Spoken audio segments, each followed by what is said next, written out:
Olá, meus amigos, minhas amigas, meus irmãos, minhas irmãs, queridos companheiros e companheiras de jornada. Aqui nos encontramos mais uma vez para mais um momento de estudo, mais um momento de reflexões acerca do Evangelho do Cristo, à luz da doutrina espírita. E por isso agradecemos a Deus, agradecemos a este Pai misericordioso, a este Pai bondoso, a este Pai amoroso, a este Pai infinitamente justo, que nos concede constantemente oportunidades para o nosso aprendizado, oportunidades para a nossa melhoria, porque este Pai amoroso nos deixa constantemente infinitas portas abertas para as nossas escolhas. Agradecemos a Jesus de Nazaré, nosso Mestre e Senhor, guia e modelo para toda a humanidade, conforme nós encontramos na questão 625 de O Livro dos Espíritos. Agradecemos a este Senhor, este nosso companheiro de jornada, nosso irmão mais velho, mais esclarecido do que nós, que nos deixou belíssimos ensinamentos de forma exemplificada, conforme nós encontramos nas anotações de seus biógrafos ou dos seus evangelistas, os 4 evangelhos, mais o Atos dos Apóstolos. Então nós temos fartamente as cartas de Paulo, as cartas de Tiago, cartas de Pedro. Então nós temos fartamente informações acerca destes belíssimos ensinamentos de Jesus. Agradecemos aos espíritos amigos pelo amparo, pela proteção, pela assistência que sempre tem nos dado ao longo da nossa trajetória. Estes abnegados companheiros que constantemente estão do nosso lado com disposição firme em nos auxiliar em nossa trajetória. É preciso que façamos esforços constantemente para seguirmos adiante, fazendo as melhores escolhas, conforme estes companheiros sempre nos enviam como intuições. Agradecemos a todos vocês, companheiros de jornada, que constantemente estão aqui conosco nesta página virtual e em outras páginas virtuais, para juntos estudarmos o Evangelho do Cristo.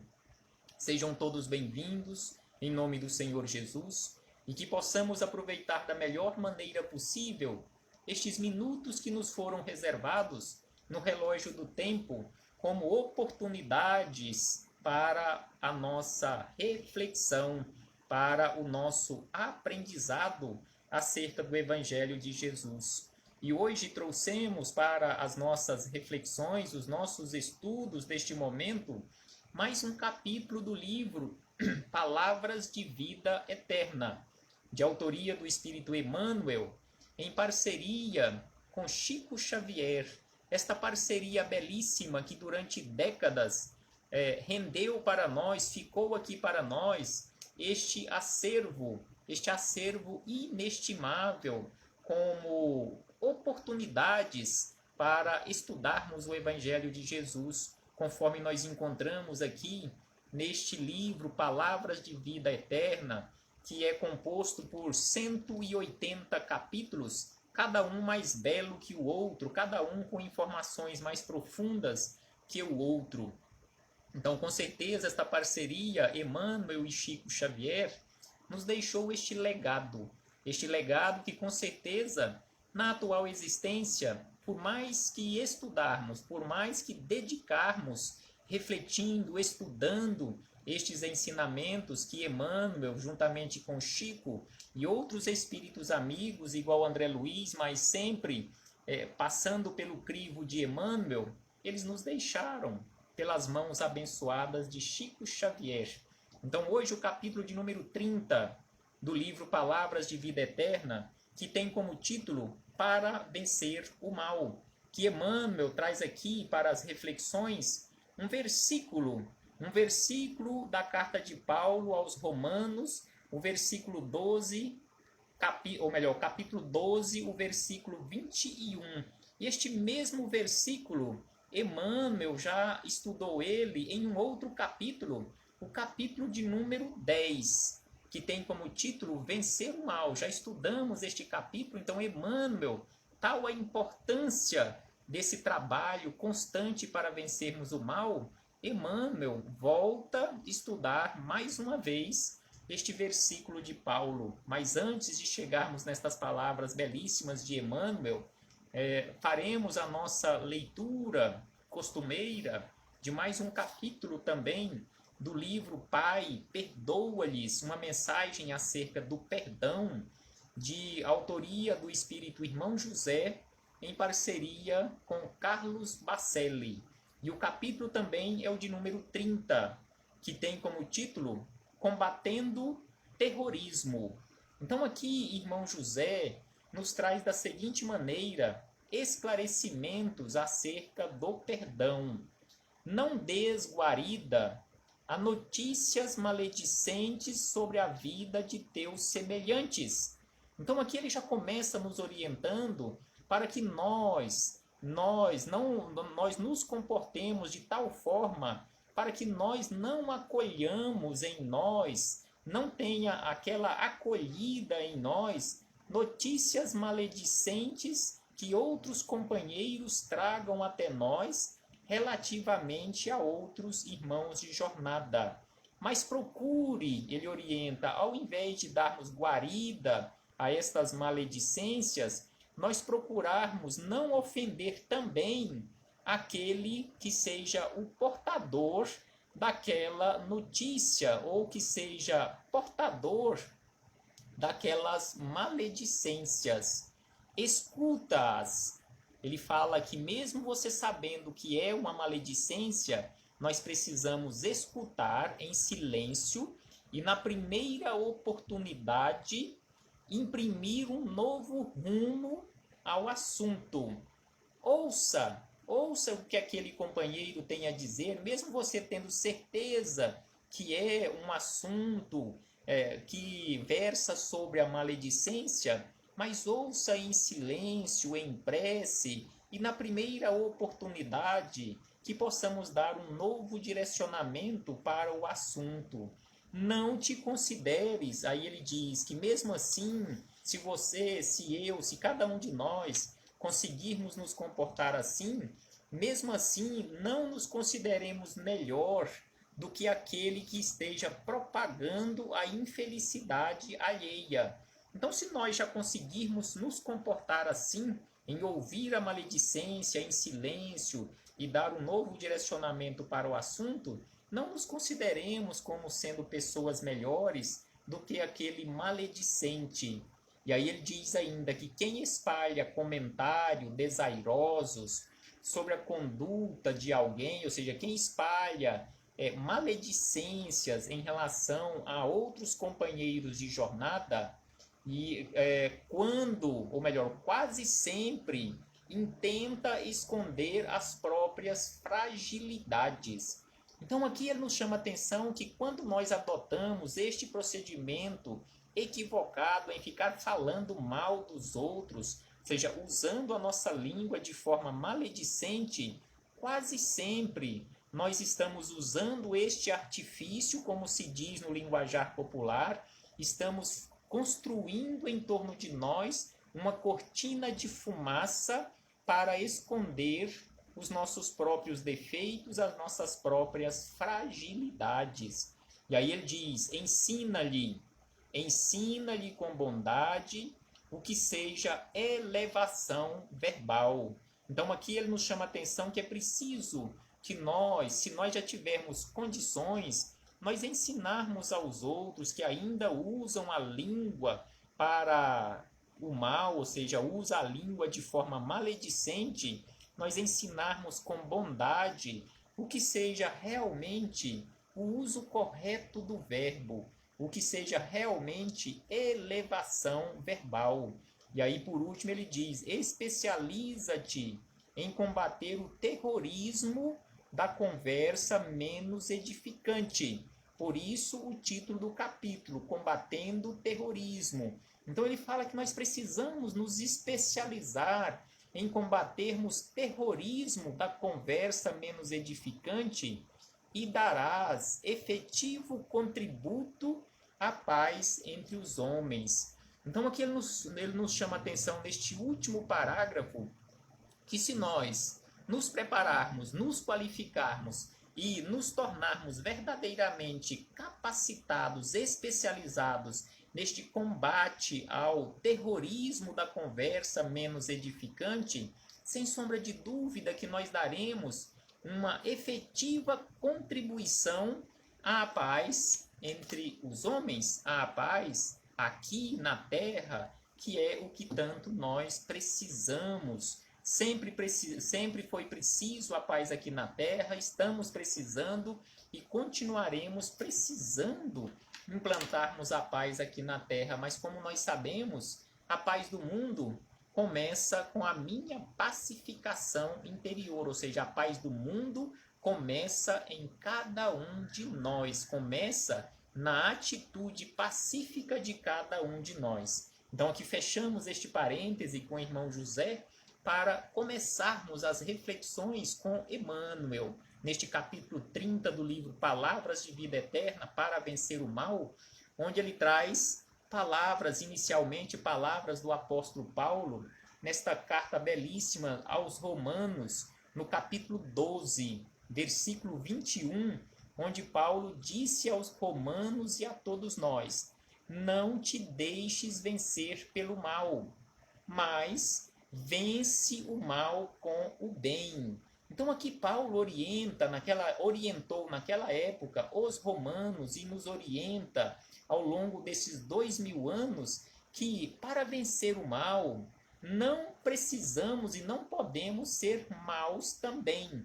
Para vencer o mal efetivamente é preciso que nós pratiquemos o bem, porque apenas o bem vence o mal. E aí, Emmanuel, começando aqui as suas reflexões, ele nos diz o seguinte: prestemos atenção nestas palavras de Emmanuel. De que forma ele coloca, e coloca de uma forma tão clara, estas informações, estas orientações sobre o nosso comportamento para efetivamente e verdadeiramente vencermos o mal. Então ele diz que muita gente, quando não se mostre positivamente inclinada à vingança, perante o mal que recebe, demonstra atitudes de hostilidade indireta.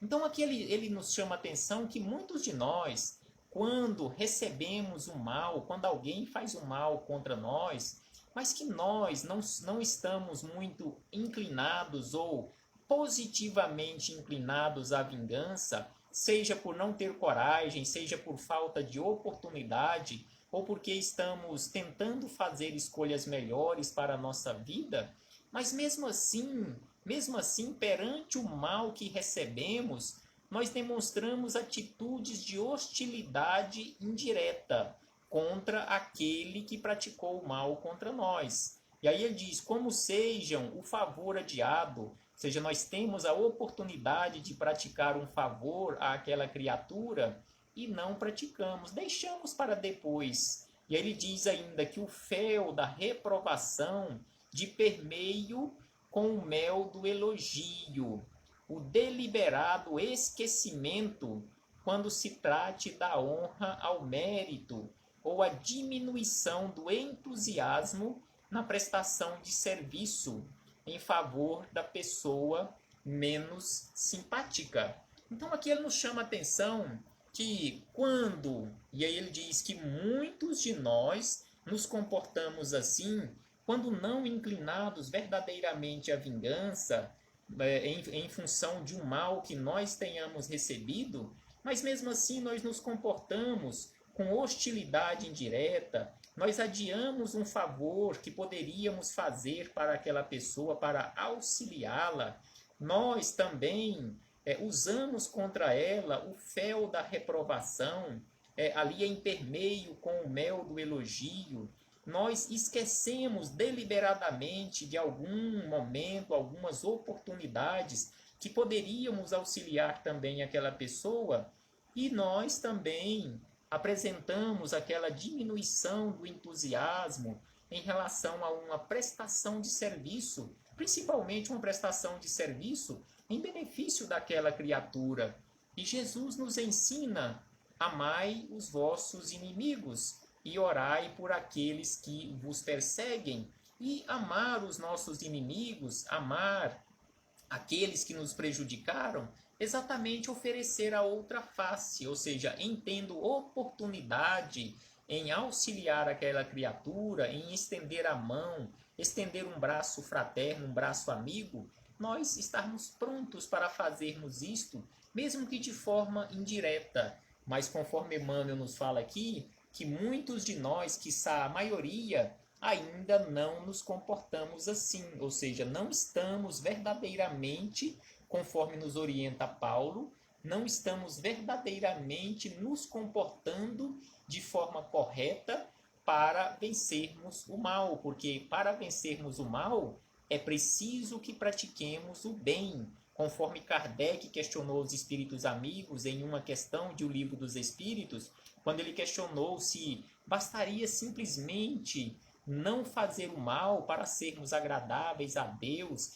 e alcançarmos aquele reino de felicidade, alcançarmos o céu. E os espíritos amigos responderam a Kardec e a todos nós que não basta simplesmente não fazer o mal, que em não se fazendo mal já é um bom começo, mas além de não fazer o mal, é preciso que façamos o bem no limite das nossas forças. Ou seja, os espíritos amigos deixando bem claro, conforme nos deixou claro aqui o apóstolo Paulo e também Emmanuel nestas reflexões, que para vencer o mal é preciso fazer o bem, que só o bem realmente um dia se sobreporá, ou seja, vencerá o mal. E Emmanuel segue dizendo o seguinte: entretanto, para vencer o mal, não basta esta meia bondade. Eu não me vingo daquele que praticou o mal contra eu, mas também não faço o bem, ou não faço o bem como deveria fazer. Ou seja, uma meia bondade. Então é por isso que Emmanuel nos fala que para vencer o mal, não basta esta meia bondade, peculiar a quantos se devotam à desculpa cortês sem adesão do campo íntimo. Nós desculpamos da boca para fora, mas no nosso íntimo nós não desculpamos, nós não perdoamos, nós continuamos com energias negativas contra aquele companheiro, contra aquela companheira de jornada. E aí ele diz que todas as nossas manifestações que acusem essa ou aquela percentagem de mal são sempre plantação do mal, gerando insucesso e desgosto contra nós mesmos. E não tem como ser diferente, conforme nos colocou aqui Emmanuel, que todas as manifestações que acusem esta ou aquela percentagem de mal são sempre plantação do mal. E até mesmo, conforme nos dizem os espíritos amigos, através de Kardec, nas anotações de Kardec, daquela questão que citamos em relação à prática do bem no limite das nossas forças, que todo mal que advir daquele bem que nós não tenhamos praticado, nós tivemos a oportunidade de fazer o bem e não o fazemos, e aí vem o mal. Então, todo este mal é exatamente resultado daquela escolha equivocada em não fazer o bem. E nós seremos responsabilizados por tudo isto, ou seja, pelo mal que veio por nós não termos praticado o bem. Que é exatamente o que Emmanuel nos fala aqui, que todas as manifestações que acusem essa ou aquela percentagem de mal, ou seja, em não se fazendo bem, já tem ali uma percentagem, pode ter ali uma percentagem, um percentual de mal. E aí ele diz ainda que o Evangelho é claro na fórmula apresentada para a extinção do flagelo, para que estejamos libertos da baba sinistra do antigo dragão que trava o progresso da humanidade, ou seja, o orgulho e o egoísmo.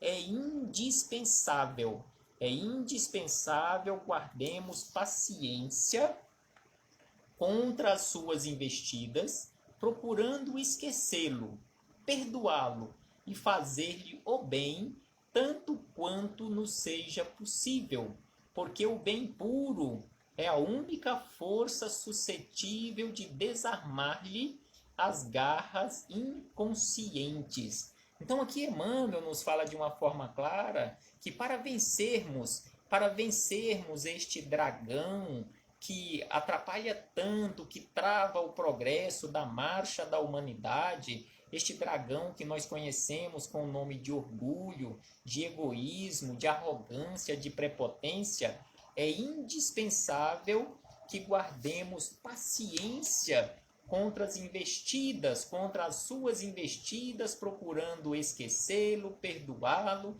e fazer-lhe o bem, ou seja, jamais a vingança. E aí ele diz, por último, para encerrar, que não nos esqueçamos de que para anular a sombra noturna, não basta arremeter os punhos cerrados contra o domínio da noite. Ou seja, arremeter os punhos cerrados contra a noite, contra a escuridão, não vai trazer de forma alguma a luz. Então ele diz que não nos esqueçamos de que para anular a sombra noturna, não basta arremeter os punhos cerrados contra o domínio da noite. É preciso acender uma luz. Então, para vencer o mal, sem sombra de dúvida, nesta simbologia da sombra da noite, é preciso que acendamos a luz do bem, porque somente esta luz do bem, ela acabará, ela aniquilará, ela anulará a sombra noturna do mal. Pensemos nisto, meus irmãos, reflitamos acerca disto e, acima de tudo, além das reflexões, que possamos colocar mãos à obra para verdadeiramente praticarmos o bem, para que o bem realmente possa se sobrepor ao mal, ou seja, demonstrando na prática este bem maior do que o mal, para que a paz possa reinar aqui na terra. Paz aos nossos corações e muito obrigado. Muito obrigado a todos vocês, companheiros e companheiras, irmãos e irmãs de jornada, pela oportunidade que nos foi concedida de aqui nos encontrarmos juntos estudando o Evangelho. Muito obrigado pela presença de todos. Muito obrigado pela paciência em nos ouvir mais uma vez, porque assim, mais uma vez, eu tive a belíssima oportunidade de ouvir estes belíssimos ensinamentos. Paz aos nossos corações e até a próxima oportunidade, se assim o Pai nos permitir. Até breve, meus irmãos e minhas irmãs.